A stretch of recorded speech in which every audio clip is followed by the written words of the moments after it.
So yesterday, the 7th episode of Season 4 of Star Trek Lower Decks aired, the title being A Few Badgeys More. So this is, well, it's actually kind of a sequel to 3 storylines from the past couple seasons. You have Pina Hamper, Badgey, and Agamus. All 3 of the many micro AIs that we've had in Lower Decks all return, and we get some more insight into the mysterious ship that is attacking other ships that we've been seeing in small vignettes at the beginning of each episode. And this time, it was a binary ship, so they were communicating binary, so we can only infer from the tones in that what was going on. But it's kind of interesting, though. I think there was one binary who was by themselves. That's weird, if I read that thing right. But going back, this episode was a phenomenal episode. Honestly, while I said, I thought one of the earlier episodes was my favorite. This actually might be my new favorite episode. It was just hilarious. But while the two A and B plots don't really intersect, there is a lot of thematic overlap, i.e. AIs and true artificial intelligence, not machine learning, but true AIs and basically the possibility of actual redemption, because all of them somehow do get redeemed. So Badgey he separates his basically his programming for empathy and creates good G, and then he segments his logical ones off and creates logic E, which he later kills, I guess. Don't know what happens to him there.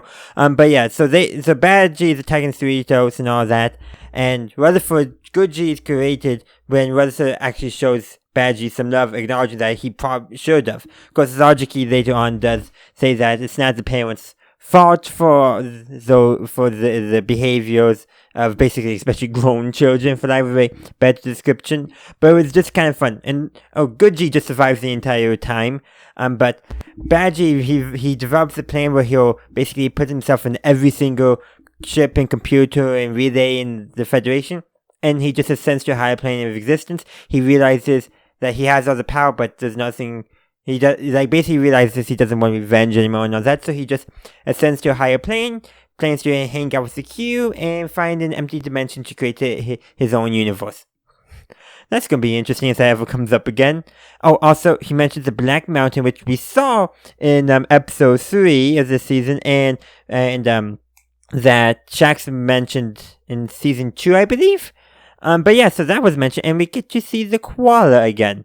What is with that koala? Maybe he's just a koala who ascended as well. Who knows what's going on there? I mean, if they're ever going to address it, it's just going to be a fun running gag. They just throw more details on, but not really anything else. But anyhow, like I said, it was great how they did with Badgey. He basically realized, I don't need revenge anymore. He ascended to a higher plane of existence. And then, of course, now we have the Pina Hamper and Artemis story. Basically, Boimler the entire time was kind of skeptical of everything Artemis was doing. And though Pina Hamper, Tindy was very, let's put it simply, optimistic. And turns out her optimism was placed because, Pina Hamper and Agnes did scheme together to escape. During the scheming, Pina Hamper realized she did feel true remorse and was changed. And she went back to work on the station with the rest of the extra comps and her father, whose name is apparently Kevin. Just the crazy thing going on there. But yeah, that was a fun little thing there. And seeing Agnes, he's like, they go to the plane where they were going to meet up, and he's disappointed that she didn't go there. So then he goes to the plane they were planning on conquering. He conquers it, and he feels sad because his best friend isn't there. But also, then they go to where she actually is. And Tindy and Boimler are just tagging along with this kind of humoring, because Boimler wants that information on the attack switch, which Agnes has, where they eventually get to the station, and Agnes has an actual change of heart, because with talking with Tindy, not Tindy, with Pina Hamper. Now, he still has a lot of work to do. He is taken back to the Daystrom Institute at the end. But something to note. Earlier in the episode, he established that he could basically fake a blue glow as a changed AI rather than the evil red glow that he had before. But at the same time, when he's talking with Pina Hamper and all that, introduced to Pina Hamper's father, which, by the way, is just how any interaction would go, even though it's clearly established that I know it's the best friend, more like how Boimler and Marino's friendship is. That's, I think, the way a good parallel to draw there.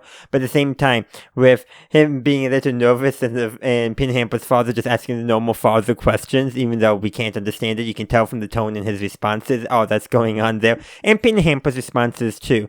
But he turns blue, and it's not like all the other times where he's like kind of right beforehand or he's like making a sound to imply that he's forcing it. It just happens. His glow seems like it's actually truly changing from red to blue. Of course, he still goes back and establishes that he still needs to serve his time, go through therapy and all that before he can earn his parole. But also, I really like how the establishes that all the McMahan AIs, they're giving them the exact same treatment that they would any other person who commits a crime in the Federation. Yes, these have much smaller cells, but they're computers. They don't probably need as much room, but they still given out time to exercise, for good therapy, for movie nights even.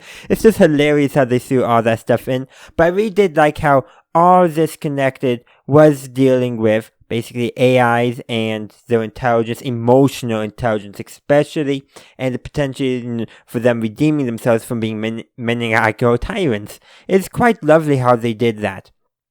There's a few other things to discuss, such as Rutherford working on creating a grappler system for one of the Cerritos shuttles, and how Boimler and Mariner say they love grapples, which has to be a reference to how they were geeking about the NX-01 in the crossover with Strange New Worlds. But that's all I have for you today. I do hope you enjoyed my review and the episode as a whole. Feel free to let me know what you saw of the episode in the comment section down below. And as always, have a good day, good night, wherever you are. Live long and prosper. Thank you for watching this video. I do hope you enjoyed it. If you did, please be sure to give this video a like, as well as subscribe to my channel and ring that bell to stay up to date on my latest content. Also, be sure to check out the link tree in the description, as well as any other links I have down there.